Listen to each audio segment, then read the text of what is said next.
and I don't really listen to afternoon radio that much anymore. I haven't had the opportunity to, so I really don't even know what all the comments were about it. But I do know that what I heard on the news was that she had made a statement that she was an activist and she went to Georgetown purposely to change the policies of that school because it was a Jesuit college, and her intent is to go in there and change the policies of it.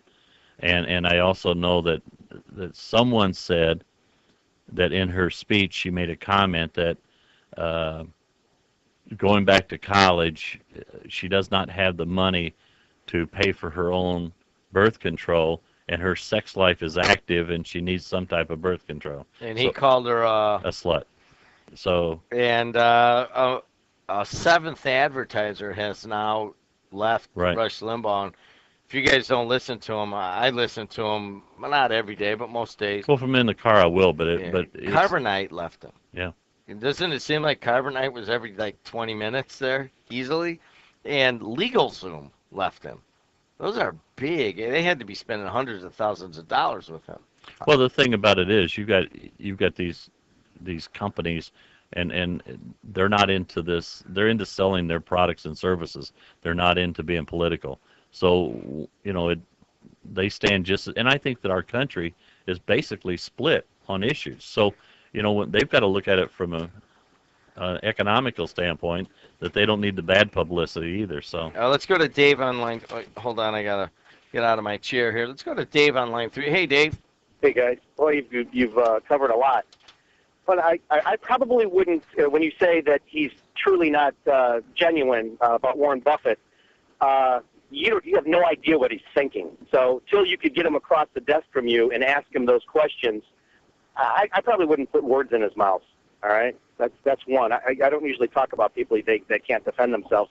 In regards to the Boston Tea Party, and the whole tax, that was a government revolt against big business. It's because the British East India Company was allowing their ships to come in and not be taxed, where all the mom and pop business in the colonies were being taxed on tea and sugar. So that was an anti-government revolt, is what that was. Okay, everyone wants to keep rewriting history, and I don't know why they do that other than just for their own agenda. Yeah, it's not for an agenda, Dave. In fact, I looked it up this morning because I knew people like you would be calling, making your comments. What do you mean like me? People disagree with what we're saying, okay? I don't disagree with a lot you're saying. But I'll say this. History is what it is, and we can't change it. Hey, look it up. Look it up. It said the first thing says that the American Revolution was about taxation without representation, and it goes on later to talk about the Boston Tea Party. But the whole Revolutionary War was based upon England taxing us as a colony at the time, and America was founded afterwards. So I'm talking strictly about the Boston Tea Party. Well, I know, but I didn't even mention the Boston Tea Party. I mentioned the American Revolution. Okay. Well, it was also against religious freedom from the Church of England as well. That's true. That's where the Pilgrims came first. That was the beginning, was to get away from So, Dave, in your mind, how does that relate to what's happening now? In regards to the protesters and the citizens and things like that? No, just in terms of taxation. I mean, President Obama has said he wants to raise taxes on the rich. There are analysts that are saying that basically that'll be a trailing tax and that the middle class will actually see that too. So well, we've always had a progressive tax in this country, okay? And the reason, very really quick, simple. If you make $1 million a year and you're taxed at 25%, you have $750,000 left. If you make $20,000 a year, okay, and you're taxed at 25%, you have $16,000 left. And it's $16,000 a living wage. We've always had a progressive tax in this country, and obviously, back in the Eisenhower administration, I believe it was up to 87%. And what that did is force, I hate to use the word force, but encourage wealthy individuals, business owners, to reinvest that money in their business and grow it. When they dropped the rate down to this ridiculous rate of 30%, and then gave all these tax breaks, it gave no businesses the incentive to keep this money in this country, so they go abroad. Let's keep the money in this country, and I'm all for protectionism, believe me. All right, hold on a second. All right, thanks. So under that logic, a higher tax rate for the rich would keep them investing in their companies, where evidently if you just reinvest your profits into new machineries and new technologies, you wouldn't be taxed at those higher rates. What do you guys think about that?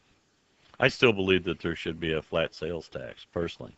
I mean, I think that Flat income and flat sales? no income.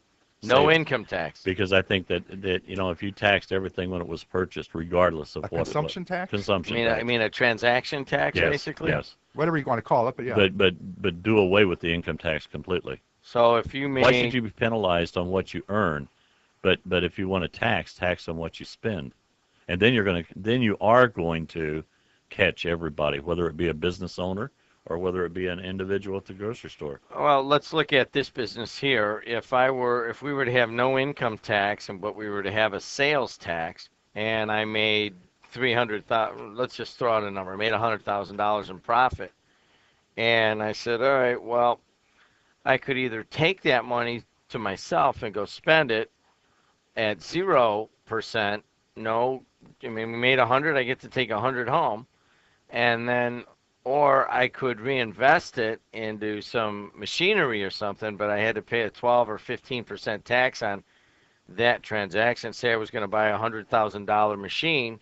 Well, I couldn't do that. I'd have to buy an $89,000 machine because I'd have to pay the 12% or 15%.